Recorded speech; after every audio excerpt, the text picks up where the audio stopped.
Nous avons appris que dans votre centre où vous étiez délégué, vous avez dû rencontrer quelques problèmes avec des candidats. Que s'est-il passé?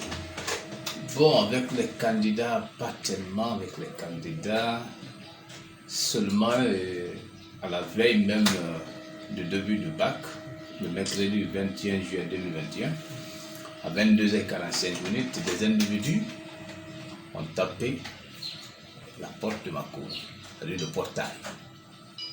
Mais bon, je n'ai pas ouvert la porte, puisque moi, à partir de 22h, je n'ouvre plus. Le lendemain, le jeudi 22 juillet, à 6h40, j'ai reçu deux personnes. Et chez moi là-bas, en présence de Mengue Silla. Donc, ils m'ont dit qu'ils étaient passés la nuit. Donc, j'ai su que ce sont eux qui étaient venus la nuit taper le portail. Et là, d'accord. Ils m'ont demandé de leur proposer quelque chose, bon, comme montant par exemple, concernant le baccalauréat. Et ils ont les candidats dans mon centre. Bon, je leur ai dit que vos candidats vont composer comme les autres candidats, il n'y a pas de problème. Après, ils m'ont dit que, ah non, c'est comme l'attente, on n'a pas entendu cela. J'ai dit, qu'est-ce que vous voulez que je dise? Après, j'ai dit au petit, d'ailleurs, il est dehors, on doit partir. Et nous sommes allés dehors, c'est-à-dire dehors de la cour. Et quand on est arrivé là-bas, mon petit garçon, Binko, m'a dit, Binko, est venu, dit, papa, mon biscuit, tu n'as pas fait sortir de la chambre. J'ai dit, ah, tu as raison. J'ai dit, va dans ma chambre, tu prends une sachet là-bas, tu manges. Après, ils m'ont demandé, est-ce que c'est le menu de professeur Binko m'a dit, j'ai dit oui. J'ai dit, c'est moi-même en formation à Conakry. Après, on s'est séparés. Moi, je suis allé à la préfecture. Mais le vendredi, après les épreuves, je suis rentré chez moi.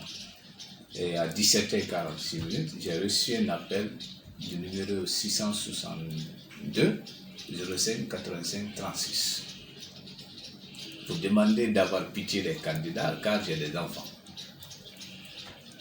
Et sinon, je mets ma vie et celle de ma famille en danger. Je lui ai dit que j'ai fait mon travail. Ce que j'ai dit. Et j'ai raccroché, j'ai continué mon travail. Mais quand j'ai reçu, j'ai envoyé ces messages à qui de droit.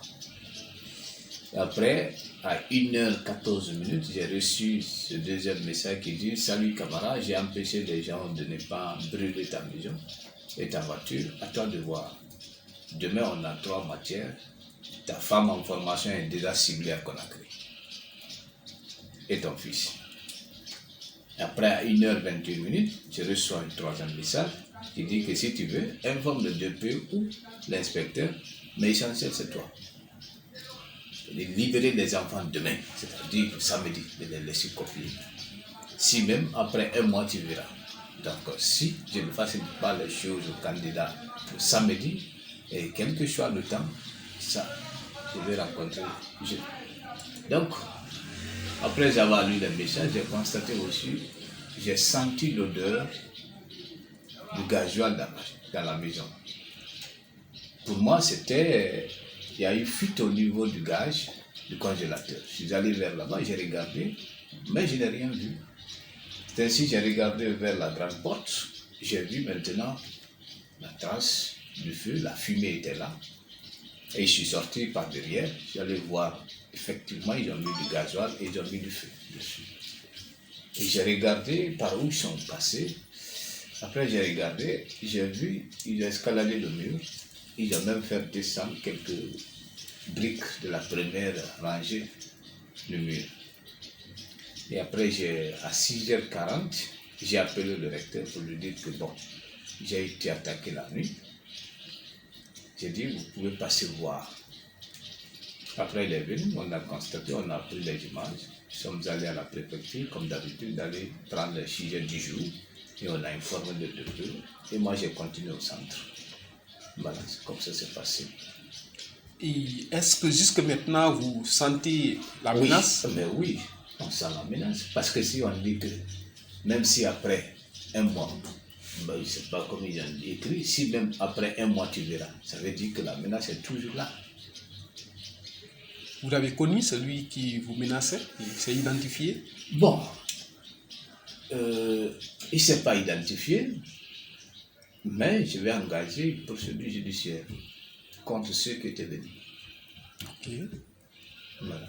Et nous apprenons que pour quitter l'école, il fallait être... Oui, la fin des épreuves du samedi 22. Et là, il a fallu l'intervention de, comment on appelle ça, de forces de sécurité. Sous la menace des élèves? Oui, les candidats ont dit qu'on ne pourra pas sortir parce qu'on les a empêchés, on a pris leur téléphone, donc il faut les rendre leur téléphone. Donc on a appelé la sécurité est venue et puis la sécurité nous a accompagnés jusqu'à la DPE.